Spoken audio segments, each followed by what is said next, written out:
नमस्कार दोस्तों, one way की स्टडी पॉइंट के ऑनलाइन प्लेटफॉर्म पर आप सभी का स्वागत है। आज की class BA second year geography को लेकर आप सभी के सामने पेश है। ज्योग्राफी की बीए सेकंड ईयर की ज्योग्राफी आप सभी के सामने पेश है। आज की क्लास पार्ट 4 के साथ में आप सभी के साथ में प्रस्तुत है। क्लास को स्टार्ट करते हैं। दोस्तों, अगर आप चैनल पर पहली बार है तो हमारे चैनल को सब्सक्राइब जरूर कर लीजिएगा, क्योंकि यहाँ पर वन वीक सीरीज का विस्तृत अध्ययन हमारे channel One Week Study Point के माध्यम से किया जाता है। अगर आप भी चैनल पर नए हैं तो चैनल को सब्सक्राइब कर लीजिएगा, क्योंकि हमारे यहाँ पर वन वीक सीरीज का इम्पोर्टेंट कंटेंट आप सभी के सामने पेश कराया जाता है, जिसकी क्लास आप सभी के सामने 4 क्लास आपके सामने पेश है। आज की क्लास का पहला सवाल यानी कि समत्व सवाल आप सभी के सामने पेश है। 1 से लगाकर 73 सवालों तक हमने पार्ट फर्स्ट, सेकंड और थर्ड का वीडियो बनाकर अपलोड हो चुके हैं। अगर आपने वो वीडियो नहीं देखा है, यूट्यूब पर पहली बार है, तो आप जाकर देख लीजिएगा, जिसमें हमने पार्ट फर्स्ट, सेकंड और third one week series geography BA second year की आप सभी के सामने पेश हो चुकी है। अब वहां पर जाकर वीडियो देख लीजिएगा। क्लास को स्टार्ट करते हैं। इससे पहले एक बात बता लेता हूं कि आप यदि चैनल पर नए हैं, पहली बार है, तो आप चैनल को सब्सक्राइब जरूर कर लीजिएगा, क्योंकि हमारे यहाँ पर वन वीक सीरीज का विस्तृत अध्ययन ऑनलाइन किया जाता है इस वन वीक स्टडी पॉइंट के ऑनलाइन प्लेटफॉर्म पर। अगर आप भी अपनी कंपटीशन एग्जाम की तैयारी के साथ ही साथ बीए की तैयारी को भी अच्छे अंकों से पास करना चाहते हैं, इस एग्जाम को अच्छे अंकों से, जेएनवीयू के एग्जाम को अच्छे अंकों से क्वालिफाई करना है, तो आप ऑनलाइन वन वीक सीरीज अपने कंपटीशन एग्जाम की तैयारी के साथ में 10 मिनट, 15 मिनट और 20 मिनट की क्लासों के साथ में आप लेते रहिए। इसलिए चैनल को सब्सक्राइब जरूर कर लीजिएगा। मैं आप सभी के सामने इसी प्रकार वन वीक सीरीज को आपके सामने पेश करता रहूंगा। आप अंत तक बने रहिएगा। दोस्तों, क्लास को स्टार्ट करते हैं। आज की क्लास में समत्व सवाल आप सभी के सामने पेश है। सवाल है, ट्यूपिक से क्या तात्पर्य? ट्यूपिक शब्द ये बर्फीले क्षेत्रों में रहने वाले लोगों के बारे में ट्यूपिक शब्द उपयोग में लिया जाता है कि एस्किमोज यानी कि बर्फीले क्षेत्रों में रहने वाले लोगों के ग्रीष्मकालीन घर होते हैं, वो कैरिबो तथा ध्रुवीय भालू की खाल से बने होते हैं। एस्किमोज यानी कि बर्फीले क्षेत्रों में रहने वाले लोगों के ग्रीष्मकालीन घर होते हैं, वो घर कैरिबो और ध्रुवीय भालू की खाल से बने होते हैं। और इस प्रकार के चमड़े से बने ग्रीष्मकालीन निवास होते हैं, वो घर होते हैं, इस प्रकार बने घर होते हैं, चमड़ों से बने घर होते हैं, उसे ट्यूबिक घरों के नाम से जाना जाता है। अगला सवाल आप सभी के सामने पेश है। सवाल है 75वां सवाल, इग्लू एस्किमोज लोगों यानी कि शीत ऋतु में बर्फ की शिलाओं को काट कर उसके ईंटों या पत्थरों के समान एक दूसरे पर व्यवस्थित तरीके से रखकर सोने की भट्टे की आकृति के समान बर्फ तथा गुबंदानुमा घर बना देते हैं। इसे इल्लू के नाम है। यानी इसको हम इस प्रकार समझ सकते हैं कि इल्लू ग्रीष्मकालीन लोगों के घर होते, उसे शॉर्टकट इल्लू नाम से जाना जाता। आपने part third one week series part third आप सभी ने देखा होगा। यदि आप पहली बार जाकर थर्ड पार्ट को देख लीजिएगा, जिसमें अंतिम सवाल 73वें सवाल में हमने डिस्कस कर लिया है कि एस्किमोज लोग होते हैं, यानी ग्रीष्मकालीन लोग, घरों में रहने वाले लोग होते हैं, उनके घरों को इग्लू के नाम से जाना जाता है। तो इग्लू एस्किमोज लोग होते हैं, वो शीतकाल यानी शीत ऋतु में, ठंडी ऋतु में बर्फ की शिलाओं को काट कर छोटी छोटी ईंटें अपनी आंखों से देखकर एक निश्चित अनुपात की वो ईंटें बनाते हैं, और इन पत्थरों को के समान एक दूसरे पर व्यवस्थित तरीके से रखकर सोने की भट्टे की आकृति के समान बर्फ या गुमंद नुमा घर बनाते हैं, उसे इल्लू के नाम से जाना है। बर्फ के घरों को, यानी बर्फ को काट कर ईंट बनाई जाती है, और ईंटों को ऊपर यानी उसके ऊपर से ऊपर रखते हुए सोने की तरह दिखने के एक उस स्टाइल की जो दीवार बनाई जाती है, वो घर बनाया जाता है, उसे गुमंदानुमा घर होता है, बना लेते हैं, उसे इग्लू के नाम से जाना जाता है। दोस्तों, आप समझ गए होंगे। आप अगली क्लास यानी कि पार्ट थर्ड में देख लीजिएगा, आप इग्लू को अच्छी तरीके से समझ लेंगे। अगला सवाल आप सभी के सामने पेश है। कुछ इस प्रकार सवाल है कि 76वां सवाल है, कयाक से क्या अभिप्राय? कयाक शब्द से क्या अभिप्राय? एस्किमो यानी कि बर्फ क्षेत्रों में रहने वाले लोग के द्वारा सील मछली का शिकार करने के लिए जिस नाव का प्रयोग किया जाता है उसे कयाक कहा जाता है। कयाक क्या है? कयाक एस्किमोज लोगों के द्वारा सील मछली का शिकार करने के लिए जिन नाव का प्रयोग किया जाता है उसे कयाक के नाम से जाना जाता है। यह नाव सील मछली की हड्डियों तथा लकड़ी आदि की बनाई जाती है। एस्किमोज लोगों के द्वारा मछली पकड़ने के लिए, मछली का शिकार करने के लिए जिन नावों का प्रयोग किया जाता है और उसे कयाक नाम से जाना जाता है। आप समझ गए होंगे कि एस्किमोज लोग यानी बर्फीले क्षेत्रों में रहने वाले लोग हैं, वो शिकार करने के लिए जिन नाव का प्रयोग करते हैं उसे कयाक कहा जाता है। और इस कयाक है वो किस तरह से बनाया जाता है? कयाक मछली की हड्डियों और लकड़ी से बनाई जाती है। अगला सवाल आप सभी के सामने 77वां सवाल आप सभी के सामने पेश है। अगर आप चैनल पर पहली बार है तो चैनल को सब्सक्राइब जरूर कर लीजिएगा, क्योंकि मैं यहाँ पर 1 वीक सीरीज का विस्तृत अध्ययन इसी प्रकार करवाता रहता हूँ। क्लास का 77वां सवाल आप सभी के सामने पेश है। सवाल क्या कह रहा है कि हार्पून क्या? हार्पून एक हथियार है। हार्पून एक हथियार है जिसके द्वारा एस्किमोज लोग सील मछली का शिकार करते हैं। हार्पून एक हथियार है। क्या है? हथियार है जिसके द्वारा एस्किमोज लोग हैं वो सील मछली का शिकार करते हैं। अभी हमने पढ़ लिया कि वो कयाक था, तो ये हार्पून है। ये हार्पून भी एक हथियार है, जिसके द्वारा एस्किमोज लोग सील मछली का शिकार करते हैं। ये भी हड्डियों का बना होता है जिस प्रकार वो कयाक बना होता था। इसके थोड़ा चेंज होता है, ये आगे से नोकदार होता है, आगे से तीखा होता है। ठीक है, अगला सवाल आपसे 78वां सवाल आप सभी के सामने पेश है। स्लेज क्या है? स्लेज एस्किमोज लोग शीत ऋतु में बर्फ पर यात्रा करने के लिए हेल मछली की हड्डियों तथा लकड़ियों से नाव बनाई गई गाड़ी का प्रयोग करते हैं, जिससे स्लेज गाड़ी के नाम से जाना जाता है। स्लेज गाड़ी एस्किमोज लोग शीत ऋतु में बर्फ पर यात्रा करने के लिए हेल मछली की हड्डियों तथा लकड़ियों से बनाई गई गाड़ी का प्रयोग करें। इसलिए इसको हम इस प्रकार समझ गए कि एस्किमोज यानी बर्फीले क्षेत्रों में एस्किमोज लोग रहते हैं, वो बर्फ पर यात्रा करने के लिए यानी कि बर्फ पर चलने के लिए मछली की हड्डियों तथा लकड़ियों की बनाई गई गाड़ी का प्रयोग करते हैं। मछलियों की हड्डी से बनाई गई गाड़ी का प्रयोग करते हैं। कहाँ पर? बर्फ पर चलना है उस एस्किमोज लोगों को, वहाँ पर ऐसी गाड़ी का प्रयोग करते हैं जो कि मछलियों की हड्डी की बनी होती है, उसका प्रयोग करते हैं। उसे स्लेज के नाम से जाना जाता है। आपके सभी के सामने 79वां सवाल आप सभी के सामने पेश है। सवाल क्या कह रहा है? काल से क्या तात्पर्य है? कौन सा काल?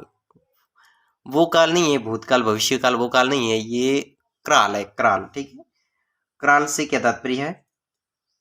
मसाई जनजाति के लोग एक साथ 40 से 50 परिवार के समूह रहते हैं। मसाई जनजाति के लोग एक साथ 40 से 50 परिवारों के समूह रहते हैं। इसकी अलग अलग झोपड़ियां बनी रहती है जिसे क्रास के नाम से जाना जाता है। क्रास क्या है?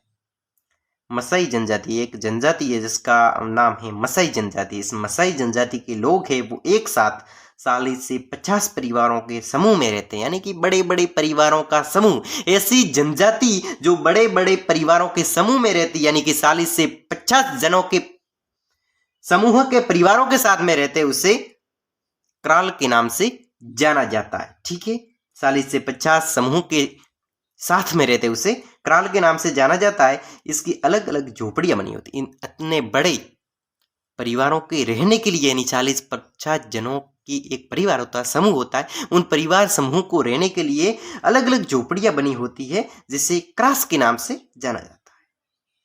वो लोग तो क्राल कहलाते, लेकिन उसकी झोपड़ियां होती है उसे क्रास के नाम से जाना जाता है। दोस्तों, अगला सवाल आप सभी के सामने 80वां सवाल आप सभी के सामने पेश है।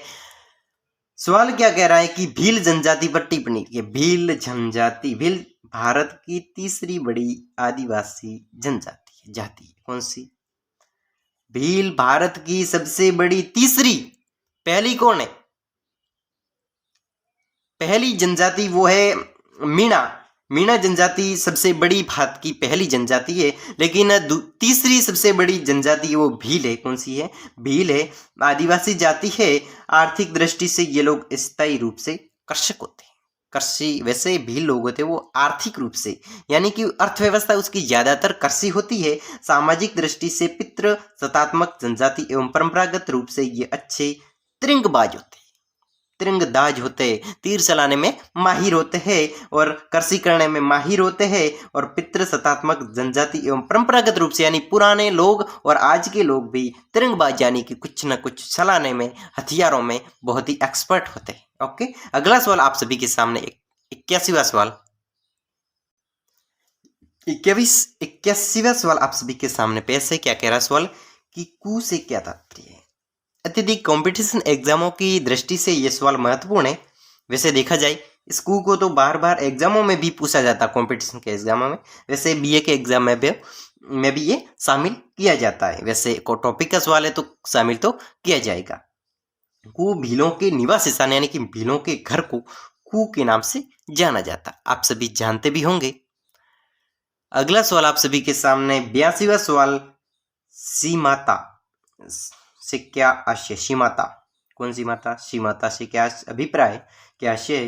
भील जनजाति के लोग पहाड़ी ढालों पर वनों को जलाकर भूमि पर वर्षा काल में अनाज, दालें, सब्जियां आदि बो देते हैं। इस प्रकार की खेती को सीमाता कहा जाता है। सीमाता कोई माता नहीं है, ये देवी माता नहीं है। ये क्या है, एक भील जनजाति का जो कृषि करने का तरीका होता है। क्या होता है कि भील जनजाति के लोग पहाड़ी पर पहाड़ी की ढलान होती है, पहाड़ियों पर वैसे ढलान होती है, आप सभी जानते हैं। पर वनों को काटकर, पहाड़ी पर जो वन होते हैं उनको काटकर वनों को जलाकर काटकर भूमि पर वर्षा काल में अनाज, दाल, सब्जियां बोते हैं, उसी सी माता के नाम से। भील जनजाति द्वारा, एक बार इसे इस प्रकार समझ सकते हैं कि भील जनजाति द्वारा पहाड़ी क्षेत्रों में वनों को काटकर, वनों को सुखाकर वहां पर कौन सी जलवायु में, वर्षा ऋतु में कौन सी सब्जियां, दालें और अनाज बोते हैं, उसे सी माता के नाम से जाना जाता। अगला सवाल आप सभी के सामने पेश है। क्या है सवाल 83वां सवाल क्या बोल रहा है, आप सभी देख भी रहे हो कि क्या है सवाल। दजिया से क्या अभिप्राय। दजिया कौन सा जिया, दजिया। ये भील जनजाति के लोग मैदानी भागों में वन को काट भूमि में चावल, मक्का, ज्वार, बाजरा आदि बो देते। इस प्रकार की खेती को दजिया के नाम से जाना जाता। दजिया दजिया दजिया दजिया क्या है, भील जनजाति का क्या है एक, ये भी वैसे देखा जाए तो कृषि करने का तरीका। दजिया वो माता, सीमाता वो भी कृषि करने का तरीका था। सीमाता क्या थी कि वर्षा ऋतु में वैसे वृक्षों को काटकर वहां पर अनाज बोना, ये सीमाता था। तो ये दजिया क्या है, ये भी भीलों की कृषि करने का तरीका है, दजिया। ओके, क्या है देख लेते हैं। भील जनजाति के लोग मैदानी भागों में वो कौन सा था, पर्वतीय भागों में, ठीक है। और यह मैदानी भागों में वनों को काटकर भूमि में चावल, मक्का, ज्वार, बाजरा आदि बो देते हैं। इस प्रकार की खेती को दजिया है। यानी कि मैदानी भूमि को, एकदम समतल भूमि पर वृक्ष खड़े होते हैं, उसको काट कर वहां पर मक्का, चावल, ज्वार, बाजरा आदि बो देते हैं, उसे दजिया के नाम से जाना जाता है। अगला सवाल आप सभी के सामने पेश है। 84वां सवाल आप सभी के सामने पेश है। माडपोक। माडपोक क्या है, माडपोक ये शीतकाल यानी कि ठंडी ऋतु में, आप सभी जानते हैं शीतकाल में एक कोई खरसी का होगा, खरसी नहीं रे। माडपोल से क्या आस्पेक्ट क्या है, शीतकाल में एस्किमोज या एस्किमोज के तट यानी कि एस्किमोज के लोग यानी कि बर्फीले क्षेत्रों में रहने वाले लोग, एस्किमोज तट यानी बर्फीले क्षेत्रों में बर्फीले क्षेत्रों का तट होता है, उसे एस्किमोज तट के नाम से जानते हो। डरपोक शीतकाल में एस्किमोज तट के निकट निवास करते। इस ऋतु में जब मछली बर्फ में बने छिद्रों से शोषण लेती है, तब एस्किमोज द्वारा बर्फ पर रखा हुआ पदार्थ हिलता है।